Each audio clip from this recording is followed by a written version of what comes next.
You're on this ride.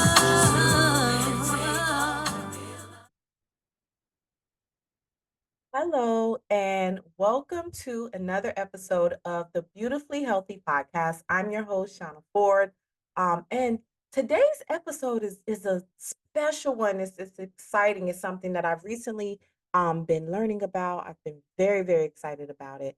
And you've probably heard about it. Netflix just did an amazing documentary. I definitely suggest you go watch it. But the topic for today's podcast is blue zones. And now, if you have not heard of blue zones, they're areas where people are typically healthier. They live longer. It's not uncommon for most people who live in those areas to live to be over 100 years old. And then there's five of them, right? There's five of them all across the earth. The importance of us learning about blue zones is that, as we all get older, right? Because that's inevitable. Every person living gets a day older every day. So as we all get older, it's important for us to know and understand, especially if we want to be around a long time for our kids, our grandkids, just enjoy a better quality of life, be able to travel well into our 60s, 70s, 80s, and just in general, like, live the best way possible, right? Live a optimized life. And so that's why, for a lot of us, it is very important to understand these areas of the world and what some of their habits are, what some of their, lifestyle consistencies are, what their diets consist of. I think we can all really stand to learn a lot. So, this is a topic we've been covering in my holistic nutrition course, Origins of Wellness. And this is something we really took a deep dive into last week. So, I definitely want to share it with our listeners. So, basically, blue zones, like I mentioned, they're regions where people live much longer than average. Um, this concept was first introduced by a individual named Dan Buettner. He's a researcher, he's an author, and he actually popularized blue zones through some research that he did with National Geographic. So as I mentioned, there are five of these blue zones all across the U.S. Or not across the U.S. There's actually one in the United States, but there are five spread out across the world. So those locations are Okinawa, Japan. You have Sardinia, Italy. You have Nicoya Peninsula in Costa Rica, and I'm referencing my notes here, guys. So if you see me look away, I'm referencing my notes. Nicoya Peninsula in Costa Rica, Icaria, Greece, Loma Linda, California. I found it very interesting that there's actually a blue zone in the U.S. But what I found was there was a religious community there, and that religious community, they don't drink. They had very strict diets, very strict on things that they would not consume, things they didn't eat. They were primarily vegetarian. And what happened was this small religious community, their habits actually started to affect those living around them. So now you have this whole area in California that is now, considered a blue zone, which is pretty awesome. I'd actually love to go and visit there one day and just see, like, what the restaurants are like, and when it comes down to eating out and things of that sort, what type of options are there and what type of options are, more heavily marketed or more heavily pushed versus other places, right? There's certain places you go, they're going to push you on a big plate of barbecue, like, you got to try this place, the barbecue. There's places that you go, and it's just maybe not the healthiest influence on ways to eat. And it's okay. None of us does everything 100% of the time. But it would be cool to just kind of go to one of these towns and put eyes on it and see how it is actually. So there are a couple key things that they found in common with all of these blue zones across the board, right? One of the big ones being that their diet was mostly, fruits, vegetables, grains, legumes. Um, they eat a ton of beans. They Most of them are really minimal on meat. And that's what I found. A lot of these blue zones, they do eat meat and a lot of them. Um, but it's really maybe like once a week, very small portion, and it's also not the biggest portion on the plate, right? The biggest portion of what they have on the plate is going to be your vegetables, your grains, your legumes, and things. So that was pretty common. Another thing I found interesting that was very common was they're not places where people are like beefed up workout junkies that, hike 20 miles a day. No, whatever. These are places where their habits encourage moderate light exercises, but it's done all the time. So there's places where it's customary to get out in your garden every day because they're growing their own fruits, they're growing their own vegetables. So even as they're aging and getting older, they're getting out every day. They're kneeling down, they're toiling in the soil. Um, a lot of walking, back and forth. I know I recently, well, I've been doing a challenge where I make sure I get at least 10,000 steps a day. And it's something that some days I have to be very mindful of because I do work from home for the most part. So, it's something I have to be very intentional about getting up, going walking, or going to the gym, getting on the treadmill, right? But you have areas where their lifestyle, they're probably hitting a ton of steps a day just because of how they live, because they're walking down to their friend's house, or they're walking out in their garden, or they're carrying things back and forth, to their homes.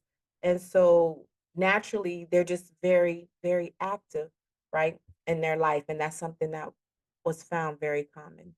Now, a majority of the blue zones actually do consume alcohol moderately and with friends, with community. And that was something that a lot of these blue zones had in common as well. It is not abnormal. As a matter of fact, it may even be nightly practice in some places to get together with family, congregate, sit, talk, enjoy each other's company, just be social. They're very social.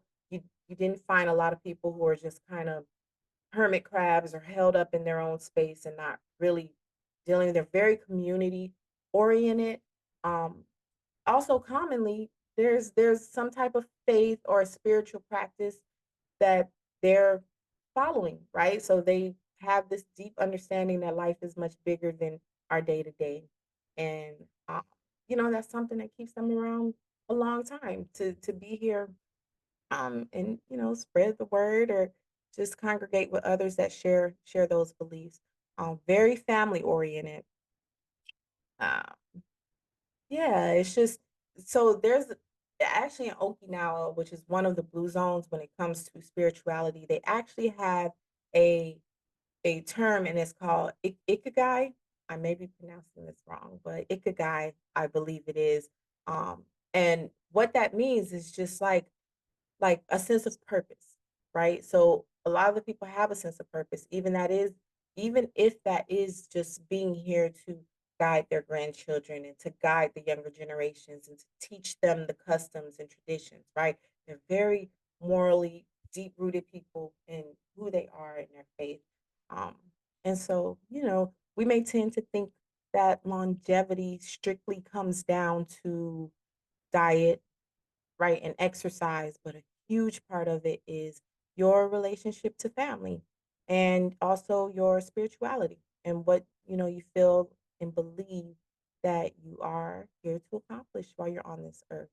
Um, so I guess just some practical takeaways, right? There's things I've started doing. My family, we're not like a bean eating family. We don't eat beans all the time. That wasn't customary, a part of our normal everyday. But I found and learned from some of my instructors that there's ways to incorporate beans right into your everyday, even like putting them in things that you would not normally put them in. Our instructor shared an amazing recipe where you actually ground up black beans and you put them into your brownies or your chocolate cake or anything fudgy that you're doing, and you almost don't even notice that they're there unless you mention it to somebody, but you don't notice they're there. And so it's ways to still get the nutrients from those legumes without having to necessarily eat a plate of beans and rice or a soup that has beans in their traditional form, right? So there's a ton of ways to really, really get creative with incorporating some of these lifestyle practices. So I would just really say I by no means have adopted all of these habits, right? Learning about something is one thing, applying it is something else, and then the degree to which you apply it to your life is completely up to you and what your lifestyle goals are. I know for my family, definitely incorporating more beans, like I just mentioned before. For a long time, I've done the making sure I'm pretty active, 10,000 steps a day at least. Most days I get significantly more than that. If you're a mom or a wife and you're just doing laundry, like you'll see on your cleaning days, doing laundry and just walking around, cleaning the house, all that. If you wear a pedometer or something to track your steps, you'll see you get pretty close to that 10,000 steps on days that you're pretty busy around the house cleaning and not just sitting around doing nothing. So those are actually very realistic things to do, right? To monitor your activity in the day and make sure you're not being too sedentary. I also would encourage everyone to watch the documentary. It was very informative and it'll make your heart smile. Like, I don't know about you, but just seeing people who have lived a long and a fruitful life and you see them and they're not down on their luck or sickly or anything like they're still just kind of out and about. It does something to your spirit just to see these things, right? And know that there's places where this is commonplace. There are places where you don't have to get sick or sick as you get older. Um, you know, so I don't know what anyone can take from this, but uh, I'm more than happy for the discussion. Please drop your comments in the comment box. And other than that, thank you so much for tuning in. Thank you, Dan Butner, for your research on the topic. And yeah, peace out, guys. That's it for me. I look forward to the next episode. I'm really delving into what type of topics that you want to hear about. So please drop that in the comments as well. There's a plethora of things that we learn about, especially as a holistic nutrition student. So there's a lot I want to dive into because it helps me to learn it when I learn it, when I digest it, and then when I can digest it in a way that I can explain it back to others, it really just, really roots those lessons in me a little more, which is the whole purpose of this podcast anyways, to help me learn and have a space to discuss the things that I'm learning. Um, yeah, so it's some level of accountability, right? You can't just learn things and hoard all the information to yourself, especially if there's something that you can say that someone could take from it that it could maybe have a positive impact on their life moving forward. So um, I thank you for tuning in and enjoy the rest of your day, night, week, whatever time you're watching this. Thank you so much. I appreciate it. Feel the vibe. Be healthy, you're on this ride.